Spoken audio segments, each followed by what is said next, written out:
Hello, everyone, and welcome to this exciting session on Friday the 13th, which talks about spotting and beating burnout. Yes, my fellow Edge members, it's an exciting Friday evening in Mumbai, where I am coming to you from. And I have my guest, Dr. Neha Sangwan, who's joining us from Boston. She's a physician, engineer, and entrepreneur and a performance coach. She empowers individuals and organizations to thrive under pressure. As a founder of Intuitive Intelligence, her company, she combines medical science with communication strategies to combat stress, prevent burnout, and promote sustainable high performance. Her unique methodology, and we're going to learn a lot about it today, blends neuroscience, emotional intelligence, and even mindfulness and meditation. No wonder companies like Google, Apple, American Express, and even the Mass General Hospital uh, uses her methodology and her framework to foster wellness in individuals and teams. As an entrepreneur, as a founder of a company, there is a lot of stress we deal with, and Dr. Sangwan is coaching the best Silicon Valley startups right now to help them cope with this. She has written many books and she's going to talk about them. She has given TEDx talks. Uh, but more importantly, through her practices, she helps teams and executives reconnect with their purpose. Purpose is the most important aspect of everything, and it's the purpose which enhances performance. Uh, and She was also named one of the world's top 50 executive coaches by Thinkers 50. So, this session is going to be full of insights, full of ideas, and hopefully, this is going to help you and your teammates, your family members to deal with one of the most important topics, which is burnout. So, without any further ado, let me welcome Dr. Sangwan. Hi, Vishal. Hi, everybody. And you can just call me Neha. Thank you. Thank you, Neha. Really excited to have you here. You bet. I'm excited to be here.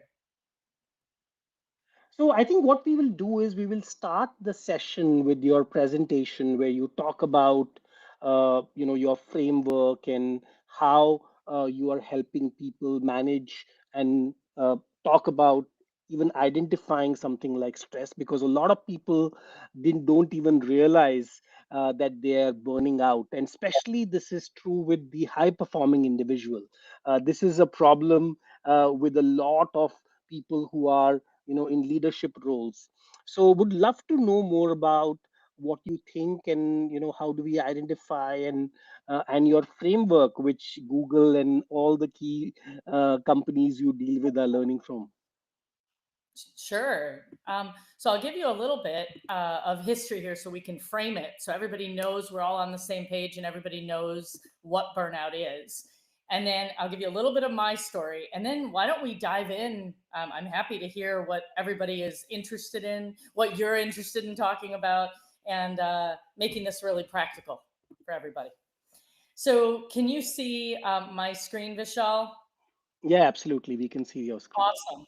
So this is really about being powered by me, right? So going from burned out to fully charged at work and in life. And if you think about it, every one of us is somewhere on this spectrum at all times. And so this is about your energy. And I'm going to give you a little bit because this is one of the, well, first of all, what I want to say is yes, I'm an engineer. I'm a mechanical engineer, biomedical engineer, and internal medicine physician. And I say, don't worry about any of that. That just means I'm a really good Indian child. Um, and when we talk about burnout, a lot of people think, oh, if somebody burns out, they're weak or they can't hack it. Is it their fault? I really want us to take an expanded vision here. No, it is not your fault if you burn out. These are probably some of the most dedicated employees, people you work with. They're the ones overriding their own signals to get the job done. So, the first thing in triple vision, when you think about anything complex, I want you to think about it as me, we world. You have to know yourself. You have to understand how you get signals. That's the foundation. Once you do that, then you can serve other people, change the world. And the degree to which you understand yourself will determine how big of an impact and how sustainable your impact is in the world. Otherwise, you'll burn out. So, what I'd say here for one moment, I'm going to come back and just give you my story quickly. I was a hospital physician, very traditional, white coat in the hospital, seeing 18 hospitalized patients a day, heart attacks, strokes, pneumonias, all the sickest ones. One day I walked in and I was also taking all incoming transfers from all over the region. I walked up to a nurse and I said, "Hey, Nina, could you please get me 40 milliequivalents of IV potassium for the gentleman in 636?" And she looked right back at me and said, "Dr. Sangwan, are you okay?" That was my first indication that I might not be. And I said, "Yeah, what do you mean?" And she said, "That is the fourth time in under 5 minutes you've asked me that same question, and I've answered you every time." That was my introduction to burnout, and it is very fitting that I am sitting behind a brick wall, okay? Because that was me literally hitting a brick wall. And in that moment, I realized that I didn't know what was wrong, but I knew something was wrong. So I walked to the bathroom, took the phone out of my pocket, called a psychiatric colleague, and said, "I really need to see you. Something's wrong." And this colleague said, "Okay, how's 5 o'clock today?" And I said, "How's now?" We never do this in medicine. Nobody is ever calling for help. We don't dial 911 for ourselves. And this was one of those moments for me. I have now spent the next 20 years of my life trying to understand what I believe my colleagues do not understand. We think it's a badge of honor to push through our own physiology, our own biology, to serve our patients. If somebody's bleeding out, if somebody's having a heart attack, if somebody's having a stroke, it is my job not to care whether I need to go to the bathroom or have a drink of water. It is my job to forego me to take care of them. The startup world, entrepreneurs, business has taken on that level of urgency. And I think what's happening is we are forgetting about our own biology in an effort to make the next deadline, get the next round of funding, whatever it is.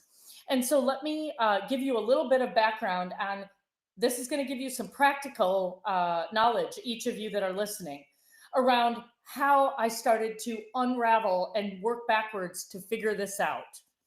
So here we go. Hold on one second.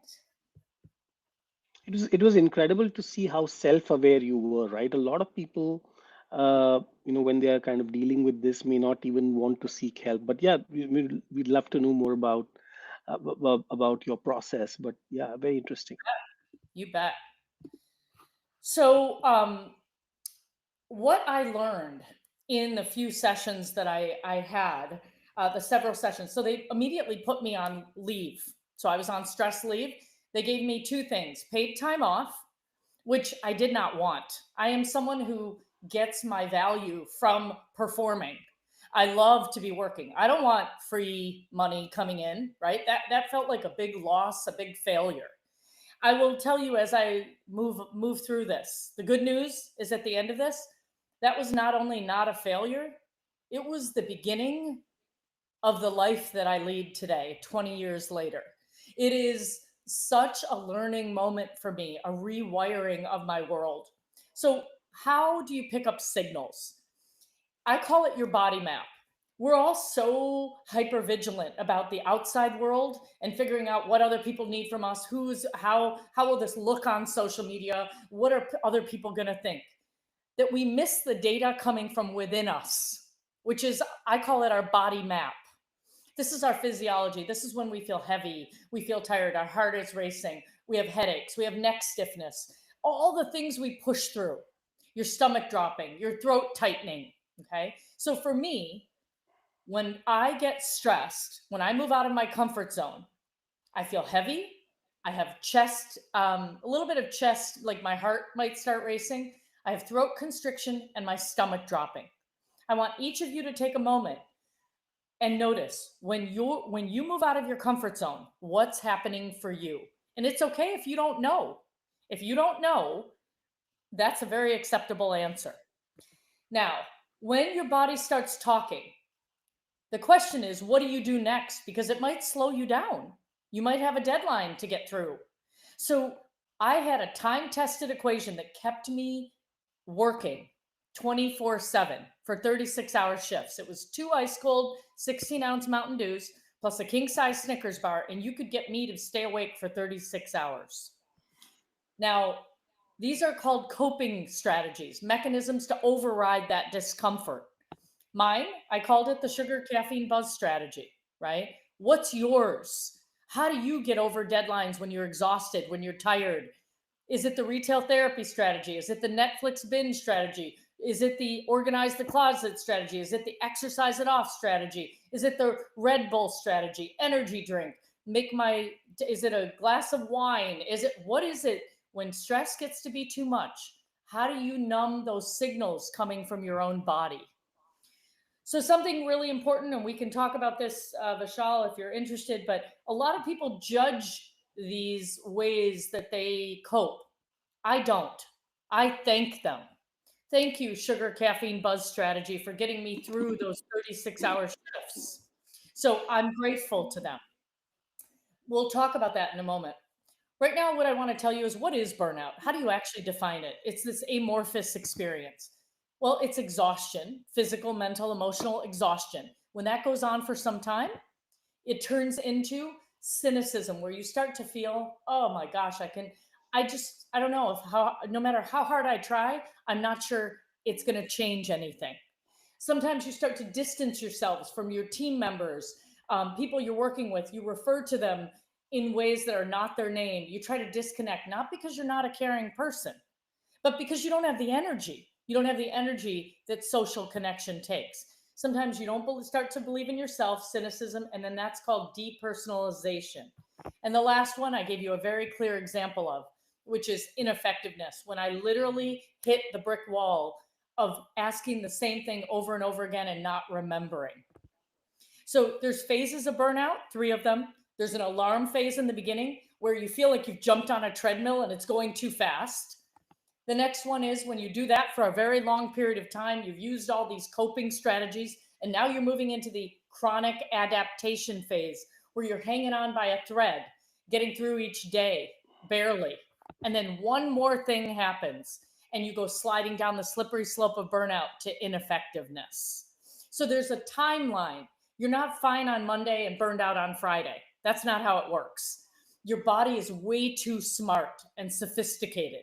So the warning signs of burnout are really important for you to know and pick up on in you or those you love and lead. We're in a world moving faster and faster by the minute. That treadmill that I told you about, what are some things you're going to be thinking about? Well, there's some physical symptoms, your agitated heart palpitations, perhaps insomnia, intestinal issues. What I really want to be clear about here is I want to be clear that if you have these physical symptoms, that does not mean you're burned out. It means you need to go see your doctor. That's the first thing you need to do. Get a medical provider to clear you physically that there's nothing else going on. Once you get a clear bill of health, but you're still not feeling well, then you should be thinking of things like burnout. Sometimes you're going to be defensive, frustrated, angry, irritable.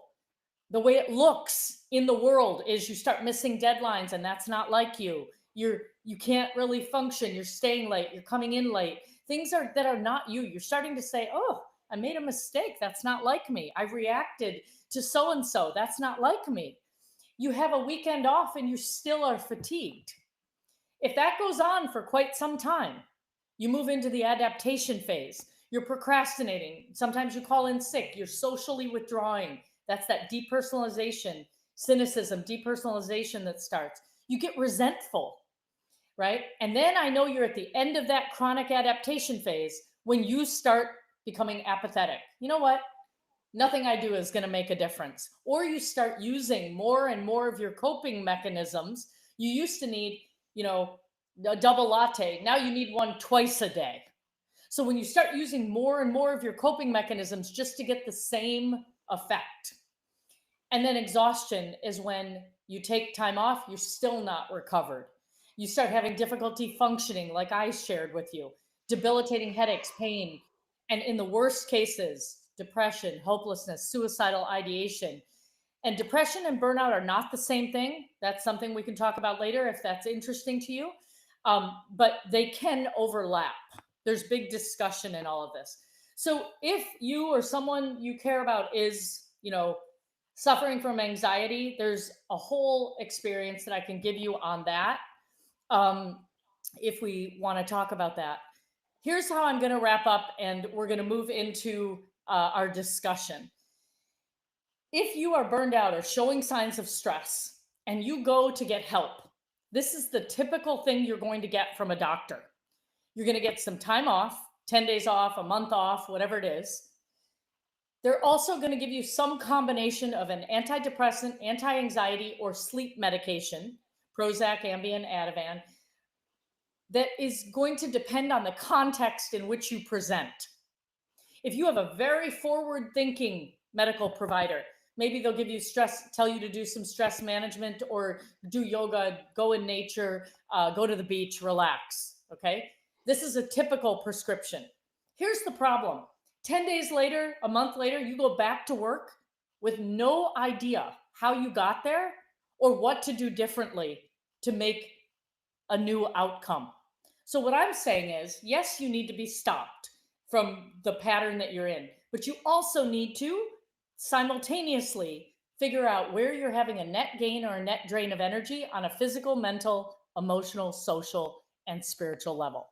And that's what we're going to talk about today. So, remember, if you're feeling burned out, you have to know yourself. You have to know your body map, your signals, how you override it with coping mechanisms. Know yourself. Go deep into that so that you can serve others and change the world. And the way that we go into me and knowing me is, here's the 5-step program where we figure out, do you have a net gain or a net drain in your physical, mental, emotional, social, and spiritual energy? So I'm going to stop there and let's get into the nitty gritty of it all. Over to you, Vishal. That was incredible. I think, Nia, you packed a lot of interesting points in this short presentation.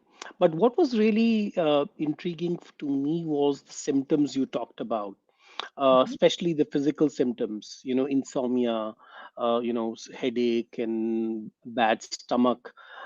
The current challenge is that a lot of people think of this as just normal, right? And especially when it's a badge of honor to do overnighters, and it's a badge of honor to keep guzzling coffee and all the stimulants while you're working.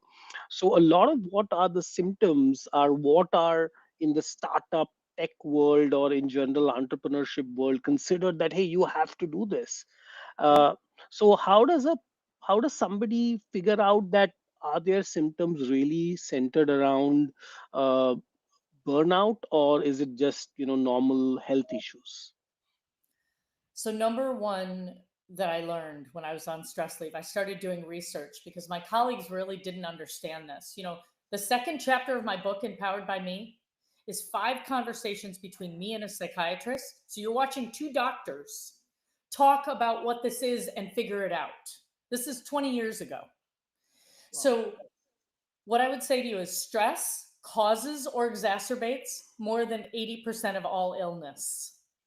I'm going to say it again. Wow.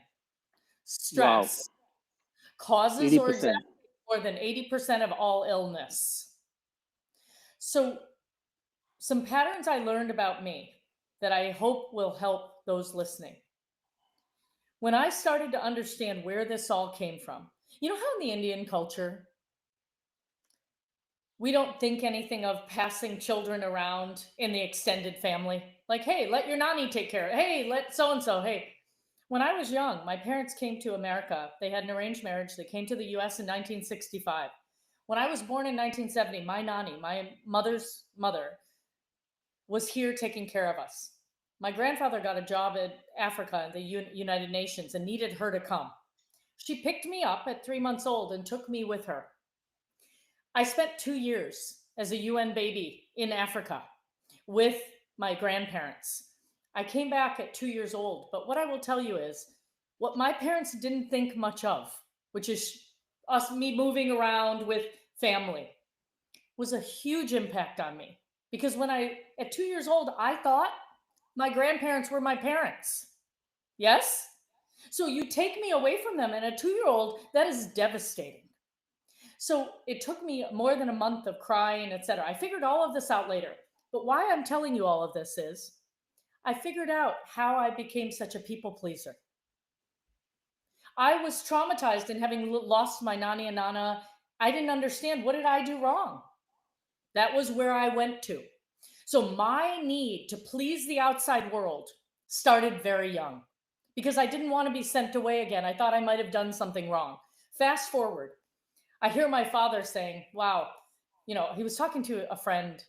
I must have been 6 or 7 years old. And he said, yeah, just my luck. The second one's a girl too. I just wanted a boy, a son, who would become an engineer in my footsteps. Is it any surprise to anybody listening why I became an engineer? I was good at math and science. I couldn't become the son he wanted, but I sure could become the engineer he wanted.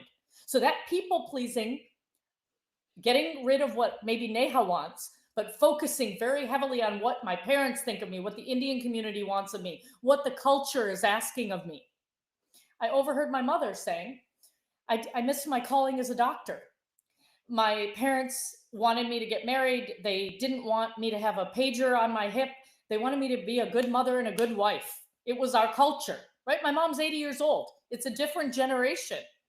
But you can see how those pressures were real on her. Now I'm a people pleaser. My biggest trauma is feeling abandoned or feeling like I don't belong. What do? I figure out that engineering and medicine are not mutually exclusive. I can do one and do the other one. So that's why I start this with, yes, I'm an engineer, I'm a doctor. That just means I'm a really good Indian child, right? Because my own trauma, why I say you must know me, is when I understood that it's not just the hospital, it's not just the entrepreneurial environment. There is a reason my own trauma propels me forward to pleasing the world and ignoring me. But Because, most people are in denial, right? The problem is not about knowing me. Even if I know me, I'll say, no, it's not me. This is because you always have a reason why something is happening, and this is a deadline, or this is yeah, just, a customer who's bad, or this is just how, the environment is. So you always blame everything around you in well, a normal scenario. that's the short term way of avoiding feeling my emotions. Okay. So if I grow up where image is most important, where what the other people think of me matters more, what my parents think of me, that dictates my world. The other thing is, if I don't learn how to handle disappointment, what you're speaking of, Vishal, is if I blame other people, okay, if I blame the other person, the truth is, it's never all about you. It's never all about me. It's me, you, and our environment, me, we, world. So if you want to look at the truth of any situation, you need to consider yourself, you need to consider the other person, and you need to consider the environment. So that's the truth. But what people do as a strategy is they blame others, then they don't have to work, they don't have to feel the discomfort in their body map, that physiology. Because when I might think I have something to do with this, maybe I feel shame, maybe I feel guilt, maybe I feel upset, maybe I won't live up to other people's expectations. What if my entrepreneurial endeavor fails? Am I a failure? Well, I don't want to feel that, so I'm going to blame somebody else. I'll blame the team, blame the customer. It's fine if you want to do this. It just is not a path to success or true, what I call a conscious way of being and community. Because the way we handle our failures and mistakes is a big way we have a net drain of energy. If you're an entrepreneur, by definition, you are going into the world and risking. You're going where people have not gone. And if you cannot make a mistake, you will not learn your full potential. So let's get comfortable with discomfort. Let's start to know what it feels like to feel disappointed, to fail and learn from it. We do hard things. We are capable of this, but many of us have not been taught this in our families. No, no, just think about this. You talked about your 80-year-old mother. That's a very different generation. It is. Stress meant something very different to them, to Yes. the generation, the millennials, and now, of course, the Gen Zs. Already we are talking about how difficult it is for us to deal with them in workplaces. They are wired very differently. So, how does burnout or stress look different in these different generations, and what is causing them? Yeah.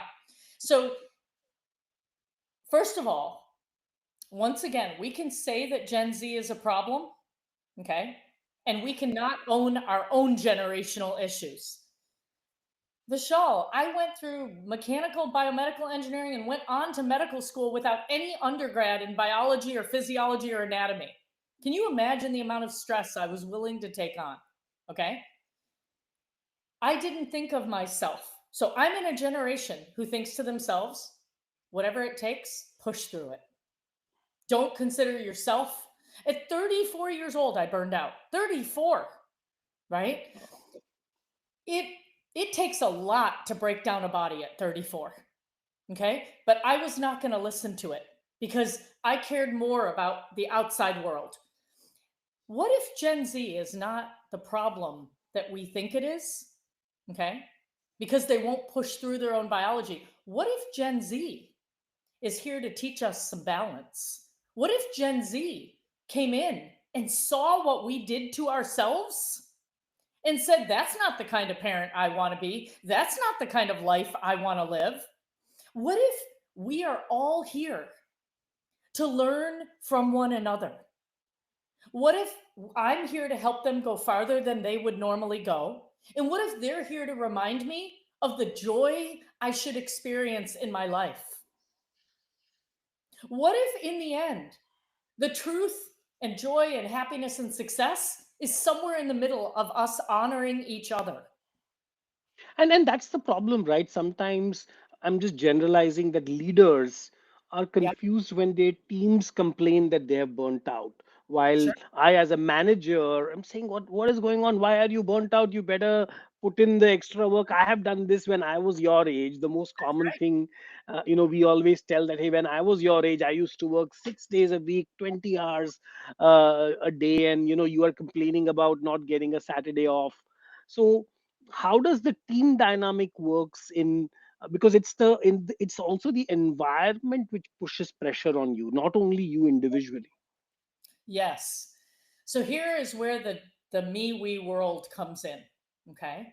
There is you being able to understand where you end and another person begins. If I'm a leader, this is what I'm going to tell you. You want to succeed in the next level of this relay race of companies. Get curious, not furious. Don't get mad about your teams. Lead with heart, because this is not our world. This is not my world 20 years ago. If anybody hasn't figured out that generative AI is going to change us every day, if you're saying things to your teams like that's the way we've always done it, you need to push through, you will not succeed. You will create resentment and you will create turnover, which will cost you a lot more money. But in the short term, if you don't have the emotional capacity to sit through the discomfort, if you're going to use your own positional power to push people, that's not going to work in this generation. That's not going to work. They've already showed us that. And we need to get curious, not furious. We need to look at what strength is and redefine it. It is not a weakness in a world of the unknown, changing faster and faster by the minute, to feel vulnerable, to take risks, to say you don't know. This is the new world we're in because you know what? COVID taught us that. None of us knew as medical professionals what was happening. We were all figuring it out in real time, kind of like a startup, right? Yeah. And if you don't own, this is what I do. I have a lot of schooling, I have a lot of experience. But when I'm sitting in front of a company of thousands of people and someone asks me a question, you know what I say?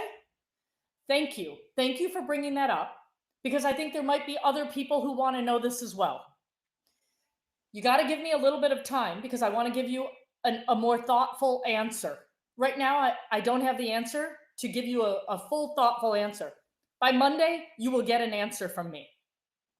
So what is your on the same thing, right? What is your advice to founders or managers or leaders who are told by their HR teams or somebody that, hey, your teams are exhausted, they are all burnt out, Yep. and you are still not meeting timelines, etc. So a lot of times there is this confusion between the teams and the managers and the HR and whoever else, Yes. and that is what is leading to a larger problem.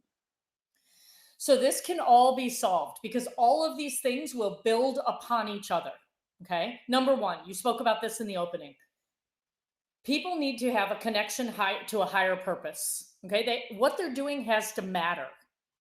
Now, when we're making decisions about money, about projects, about timelines, all of this, a lot of times, if you are, these are signals, just like your body map gives you signals with your heart racing and your throat constricting.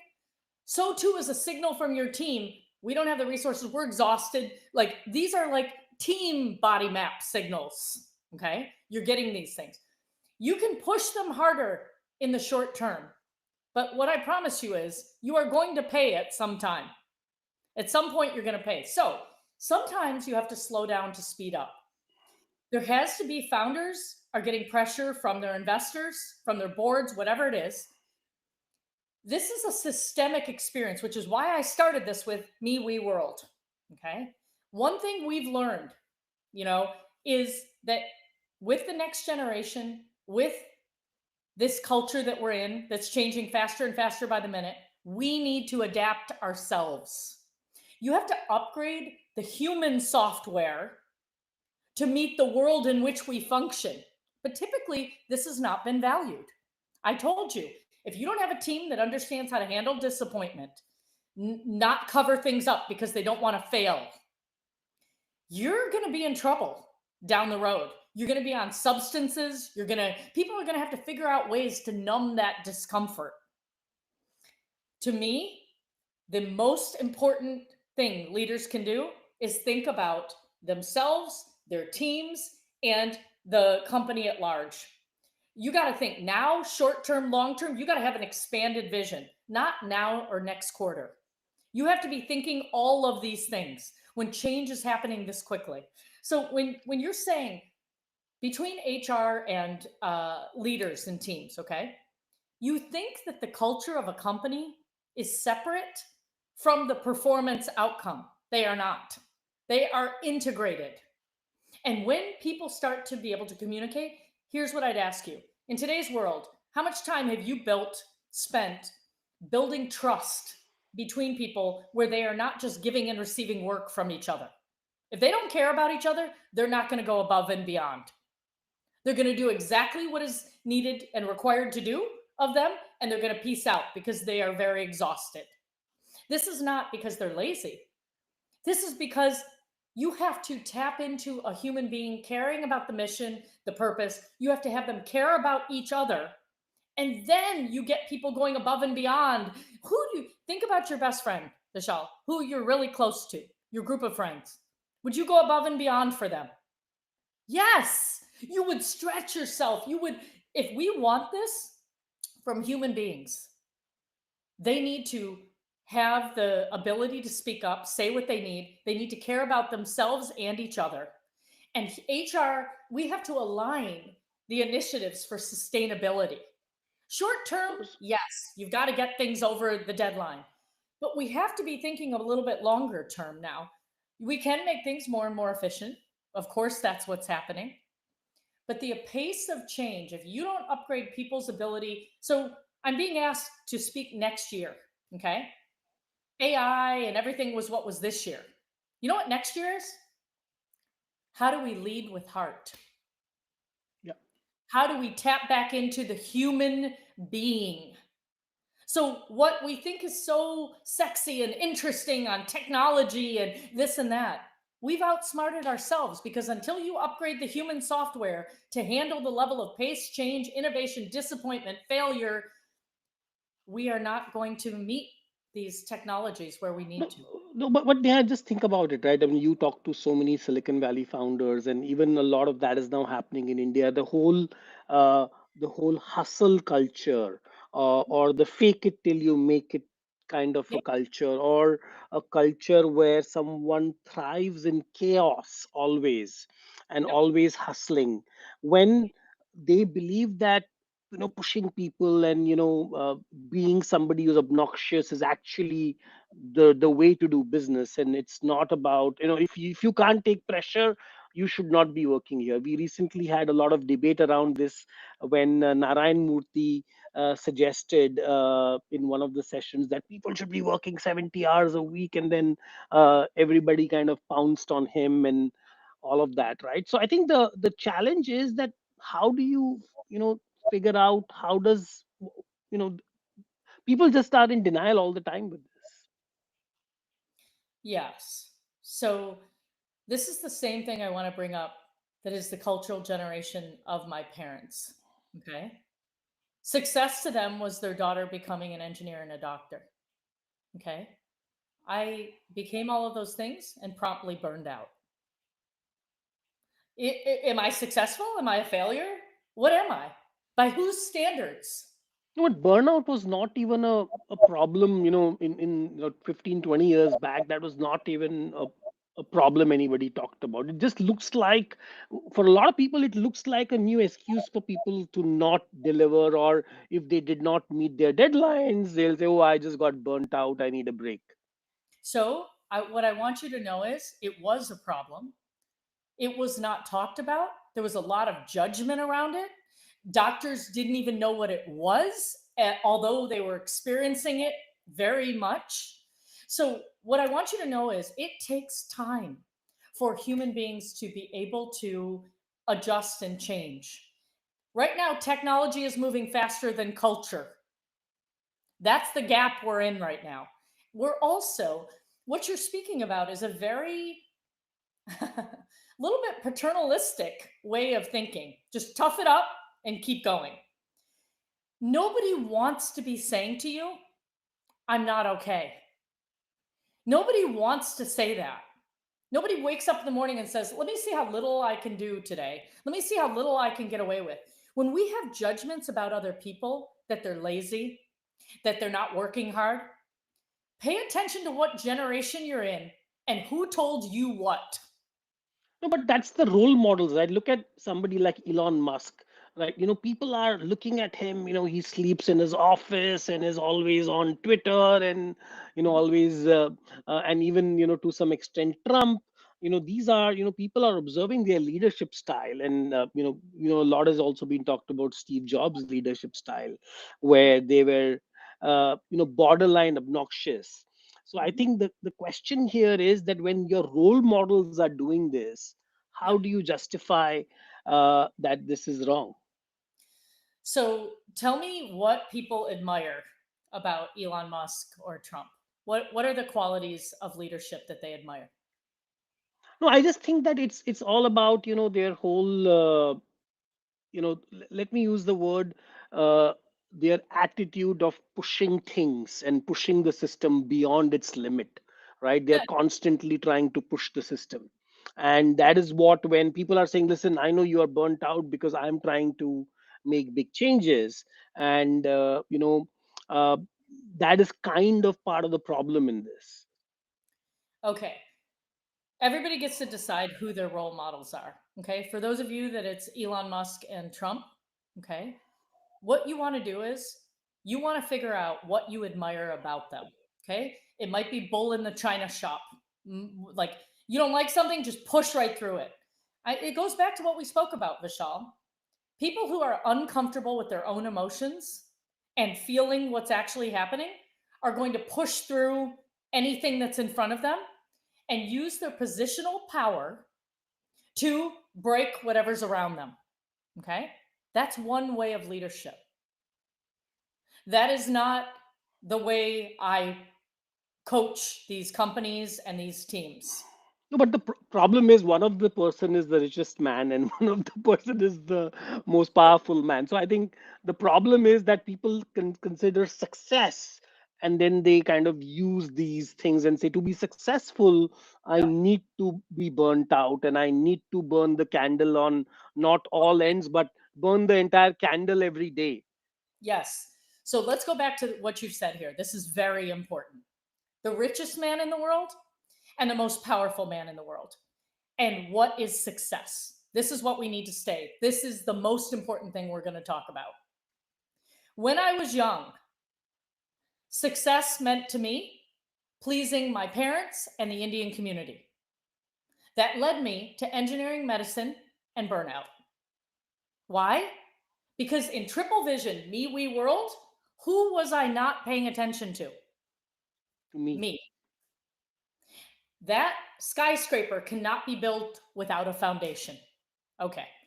If the people listening want to think money is the goal and think positional power is where they want to be, and that is their definition of success, follow whomever you think is doing that. Okay. But here's what I'd ask you: do they seem happy? Do they seem like joyful people? Is their personal life and their life around them seem like it's filled with joy and happiness? Do they feel peaceful to you? When you see them, do they seem, what is your definition of success? Let So, me so tell I you what mine is now. Now that I have burned out, now that I am grateful to my parents because they steered me in what they thought was going to give me the most stable foundation in a new country. You bet. I have financial stability. I can get a job. I am respected in the community. I write books. People read them. People listen to what I speak about. So I'm grateful to my parents. Thank you. Now, you know what the harder 20 years is? The last 20 years I've spent saying, who am I? And how do I want to show up in the world? And what is the difference I want to make? That's a much harder question.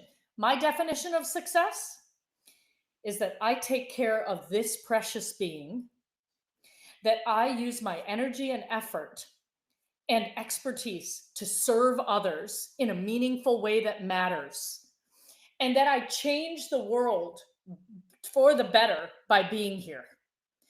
I learned this as a doctor sitting at the bedside of people dying. I was 28 years old. Everybody else was backpacking Europe and doing whatever they were doing. I was sitting at the bedside of people who were dying. And let me tell you, Vishal, not one of them talked about money. Not one of them talked about working more. You know what they talked about? Very, very consistently. Was I loved? Did I love others well? The relationships in their life that mattered.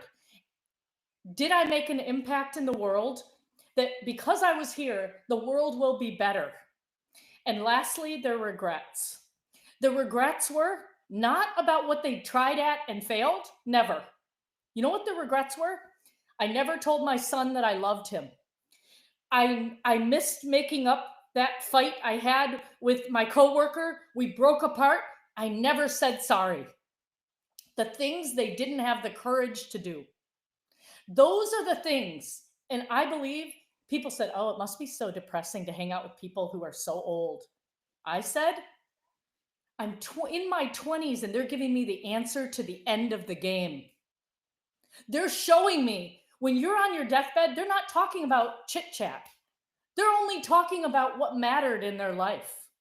So, what I'd ask the people listening, this is only something you can answer. The world will tell you that being the richest man, being busting through things, it is important to change norms, but change them from what you value, what matters to you.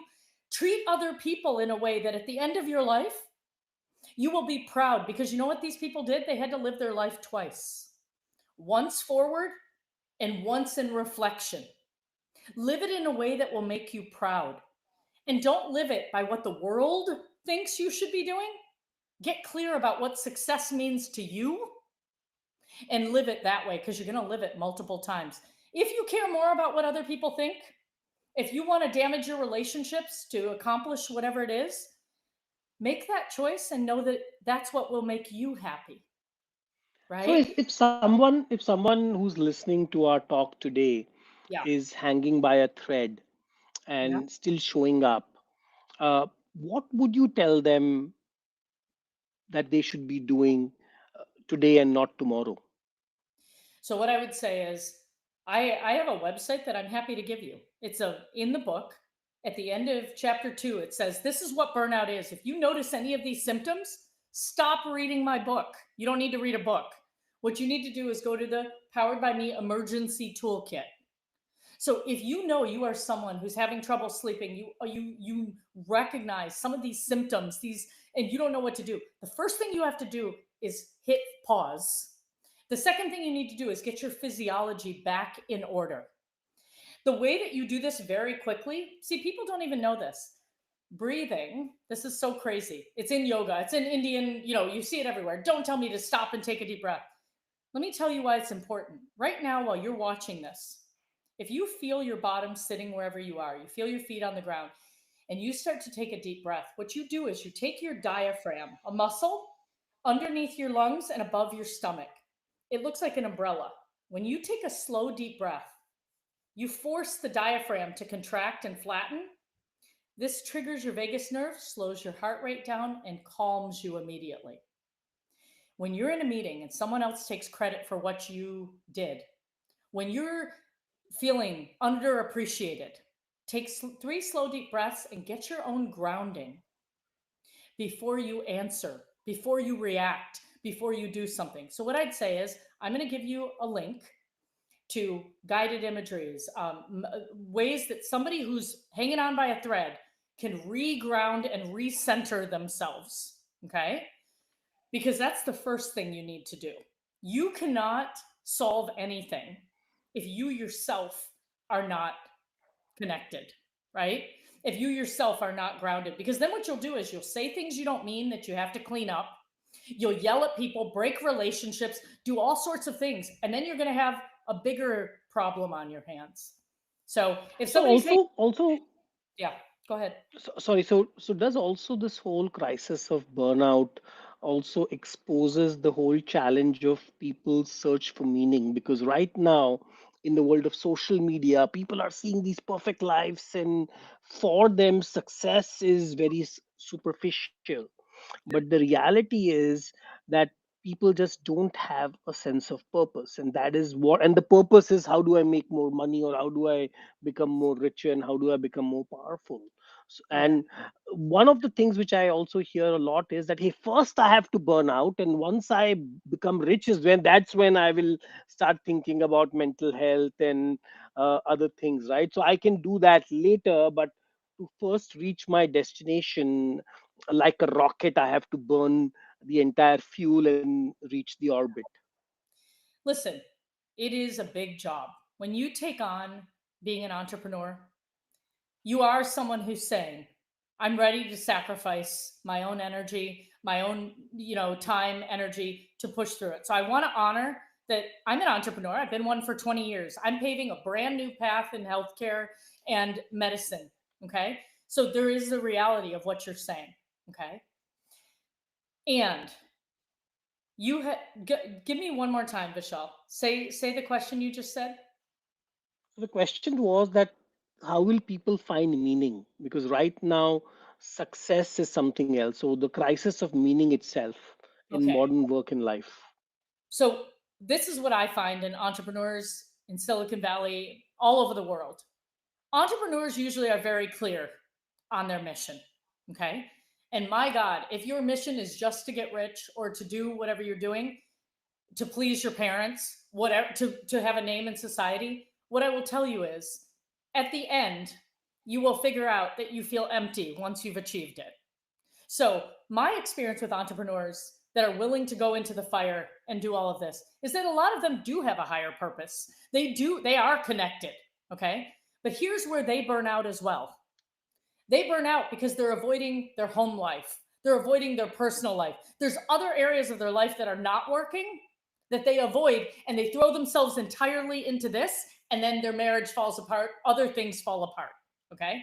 Then what you're speaking about are the people who maybe don't have purpose and meaning and are trying to find it. Let me give you a quick way for them to find it. Draw on a piece of paper, okay? Take a blank piece of paper and draw a spiral all the way inward, okay? At the beginning of the spiral, okay, I put it sideways, long ways. At the beginning of the spirals, you were born, okay? Little round head, 2 eyes and a smile, born. Take 30 minutes to just whatever comes in your heart and mind about the peaks and valleys of your life, the things that mattered. I'm 3 months old. I go to Africa. 2 years old. I come back. My little sister's born. My uncle dies. Whatever it is, I move to a new place. I love my school. Whatever the highs and lows of your life are, all the way until the middle, which is now. Okay, that holds the key to your purpose. Why? Because whether it is your bliss or your heartbreak, it is what matters to your heart. So what I'll tell you is, and we can bring it all full circle round. When I came home at 2 years old, my older sister didn't want me there, didn't want to spend time, separate time with my parents. So naturally, this 3.5-year-old doesn't meet a new baby, she meets a 2-year-old. She starts bullying me because she doesn't want me there. She doesn't know how to get me out. I shut down communication, shut down my heart, don't show anybody my feelings, and I just start pleasing the world. Is it a surprise to you 20, 30 years later that I burn out? What is my calling in life? Helping people express their emotions, being a master communicator for companies. And so if you go through your bliss and your heartbreak, you figure out what the highs and lows, all that is figuring out what moves you in your heart. If you start healing your biggest heartbreak, you will figure out so many ways that can serve the world. But here's the kicker, Vishal. Why have I done 70 podcasts and all these things in the last 2 years as I launched a book? Because when I help others find their voice, connect to their disappointment, become more brave, be courageous, have the hard conversation, help the startup, connect to their teams, build this momentum, it puts my 2-year-old back on the recharger, and it heals me while I serve the world and I change the world. So the key to finding your true purpose is knowing what your greatest heartbreak is, helping that heal as you serve the world, because then you recharge every time you share with other people. Yeah. So the world is going through a mental health crisis right now, and there are various tools to measure some of these things, right? In terms of there are different scales, and even for diabetes, you can take a test. So as a leader, what could we do? How could we? Is there a question to ask at Mhm. the end of every month, or how do I identify people within my circle, not just my company or team, but even within my friend circle, my family circle, to identify if somebody is suffering from burnout and Yep. then ask them to seek for help. Okay. So the Powered by Me book that I wrote, I also have an assessment with it. It'll take someone 15 minutes. And here's the shift, Vishal, that I think is happening in the world. You as a leader cannot be responsible for the 15 people that report to you. That's going to get turned on its head. The 15 people that report to you are responsible for one person, and it's themselves. You, my friend, are responsible for you. As a leader, you have to empower these 15 people to know what their energy levels are, know what they need, come to you with clarity and a request of what they need from you. You can't be doing all of this in a world moving this fast and take care of Vishal. We're turning this leadership model on its head. Now we have to empower. Remember when I said we have to upgrade the human software to meet the pace of the world? It's no longer the leader's job alone. It is every person's job to know themselves and clearly communicate to your leader what you need. That being said, this mental, how I told you, where you are from burned out to fully charged at work and in life is whether you have a net gain or a net drain of energy on a physical, mental, emotional, social, and spiritual level. Here are some of the questions. And for those of you listening, I'm going to give you the link. You're going to have not only the assessment, but you're going to have me walking you through every part of this assessment. Okay. So I'm just going to do an overview here. If I'm asking you, I'm thinking about your physical health. I'm thinking this. How well are you nourishing yourself with whole foods throughout the day? Or are you someone who's just grabbing anything you can from fast food and shoving it in just so that your stomach shuts up so you can keep going? Okay. So, how well are you nourishing yourself with food throughout the day? Number two, sleep. When you wake up in the morning, you're supposed to get 7 to 9 hours of sleep a night. That's what the body needs. Okay. For those of you that think I'll sleep when I'm dead, I don't need sleep. And by the way, nothing's getting done on my to-do list. What I'd say to you is, you're right. If you're speaking about your external to-do list, your email inbox growing, but what you may not know is that your body, in order to keep you functioning, has an internal to-do list that gets done in those 7 to 9 hours. Let me tell you the three things that happen. Number one, physical repair, your immune system, your muscles, if you've worked out, if you've physical repair is happening while you sleep. Second, memory consolidation. You want to remember all this data that was coming in? You need to sleep if you want your body to integrate that. Three, emotional processing. So if you do not get enough sleep, do you know what your body does? It skips over physical repair, it skips over memory consolidation, and it only does emotional processing. So in this experience, what you are doing is you think, once again, you're focused in the external world, you're not taking care of the internal world. So this is the question I ask you. Do you wake up in the morning and feel well rested? That's a pretty easy way that someone can answer. Am Hmm. I well rested? Okay. Next is, do you have even energy throughout the day? And for movement, that's for energy. Movement is about, do you have a way that you joyfully move in your body 3 to 4 times a week? Okay. Simple questions. Now, here's the kicker. People will answer only using their head. What we've talked about today is the importance of the body map because your body never lies. If I say I'll sleep when I'm dead, but I tune into my own body map and it feels like a lead brick, if picking up my legs feel hard, guess what? This answer is not enough. So if your body and your mind are not in agreement, your body wins. That's a net drain Mm, of energy.